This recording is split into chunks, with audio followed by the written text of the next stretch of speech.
ঈদের দিন মানুষ বিভিন্ন রকমের আইটেম করে থাকে। তো আমি করেছিলাম চিকেন রোস্ট এবং নবাবী সেমাই। তো নবাবী সেমাইয়ের ভিডিওটা আপনাদের সাথে আগেই শেয়ার করেছি, আজকে চিকেন রোস্টের ভিডিওটা শেয়ার করলাম। আর চিকেন রোস্টটা আগের থেকে প্রথমবার যখন আমি বানিয়েছিলাম দ্বিগুণ মজা হয়েছিল এবং দ্বিগুণ স্বাদ ছিল।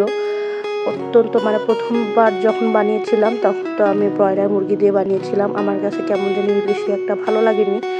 তো এবার বানিয়েছি সোনালী মুরগি দিয়ে।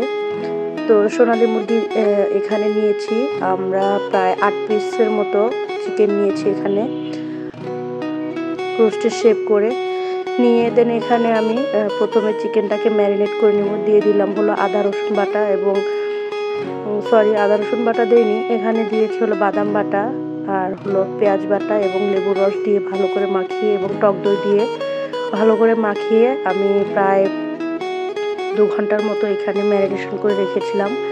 ম্যারিনেট করে রাখার পর দেন যখন আমার বাকি রান্নাগুলো কমপ্লিট হয়েছে দেন আমি এটা রান্না করেছি। তো এটা আমি প্রথমে ভালো করে মাখিয়ে দেন ম্যারিনেশন করে নেব। তারপরে এখানে সামান্য একটু দিয়ে দিয়েছিলাম হলো রোস্টের মশলা। তো এই মশলাটা দিয়ে যখন ম্যারিনেশন করে রাখা হয় তখন কিন্তু স্বাদটা একটু ভালো আসে, মাংসের গায়ে মশলাটা ঢুকে যায়, যার কারণে স্বাদটা ভালো আসে। তো ম্যারিনেশন করা শেষ, আমি 2 ঘন্টা পর চলে এসেছি চুলাতে। তো একটা ফ্রাই প্যানে প্রথমে আমি পেঁয়াজটাকে বেরেস্তা করে নিয়ে তুলে তারপরে এখানে আমি মুরগিগুলো ভেজে নেব।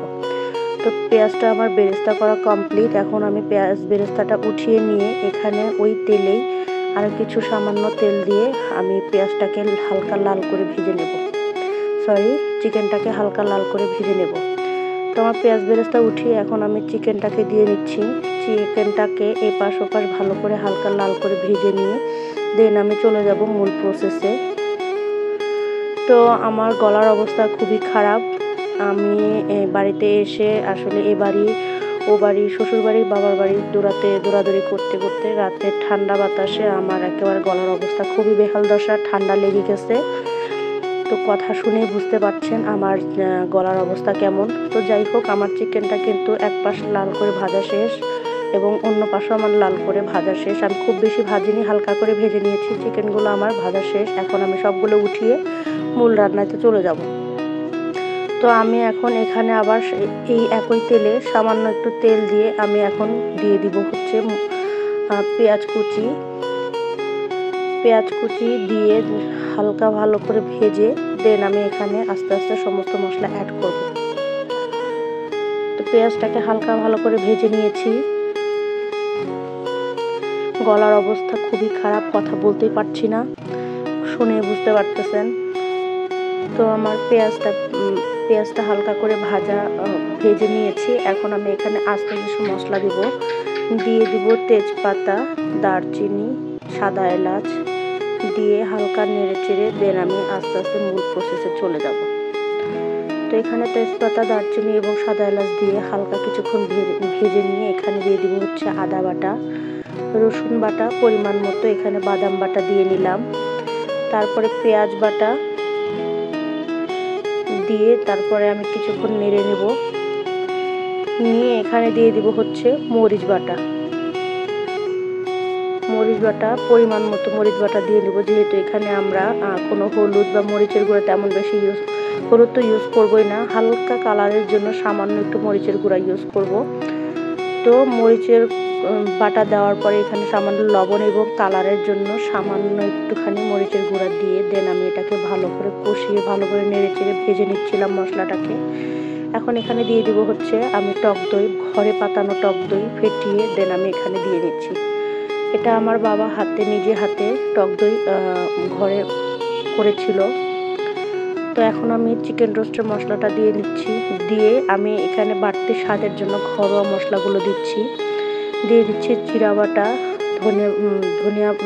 জিরা গুঁড়া, ধনিয়া গুঁড়া এবং সামান্য গরম মশলার গুঁড়া দিয়ে দেন আমি এটাকে মশলার সাথে মিশিয়ে ভালো করে কিছুক্ষণ কষিয়ে নিয়ে তারপরে মশলাটাকে যখন কষিয়ে আসবে তখন আমি চিকেনগুলো এখানে ছেড়ে দিয়ে সবগুলো মশলার সাথে চিকেনগুলো মেখে নেব। চিকেনগুলো মশলার সাথে মেশানো শেষ হলে এখানে হালকা একটুখানি আমি দুধ দিব, সরি হালকাও না, মোটামুটি প্রায় 1 কাপের মতো দুধ আমি এখানে দিয়ে নিয়েছি। 1 কাপ দুধ দিয়ে কিছুক্ষণ ভালো করে কষিয়ে দেন আমি এখানে পেঁয়াজ বেরেস্তা করে রেখেছিলাম, তো অর্ধেক পেঁয়াজ বেরেস্তা দিয়ে দেন আমি এটাকে ভালো করে ঢেকে কিছুক্ষণ কষিয়ে নেব। তো এখানে আমার কষিয়ে নেওয়া শেষ। এখানে আমি সামান্য একটু পানি দিয়ে ভালো করে চিকেনটাকে সেদ্ধ হওয়ার জন্য পানিটা দিয়ে নেব।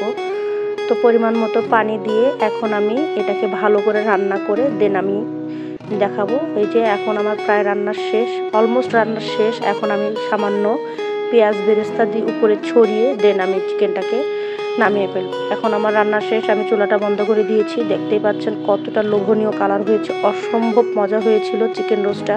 কাছ থেকে দেখালাম, এত বেশি মজা, আর কালারটা অসম্ভব সুন্দর এসেছে। তো আপনারা যারা ঘরোয়া মশলা দিয়ে করতে চান তারা কিন্তু এইভাবে করতে পারবেন, বাড়তি কোনো ঝামেলা নেই। অনেক সুন্দর হয়েছে, আর রোস্টটা বিশ্বাস করবেন কিনা জানি না, এত বেশি মজা হয়েছিল। আমি প্রায় 2টো খেয়েছি রোস্ট, এত বেশি মজা হয়েছিল। তো ভালো থাকবেন, সুস্থ থাকবেন। আর চিকেন রোস্টটা রান্না কেমন হয়েছে অবশ্যই কমেন্টে জানাবেন। আর যারা ঘরোয়া মশলা দিয়ে রান্না করতে চান এভাবে করবেন। তো ভালো থাকবেন সবাই, আবারও ঈদ মোবারক।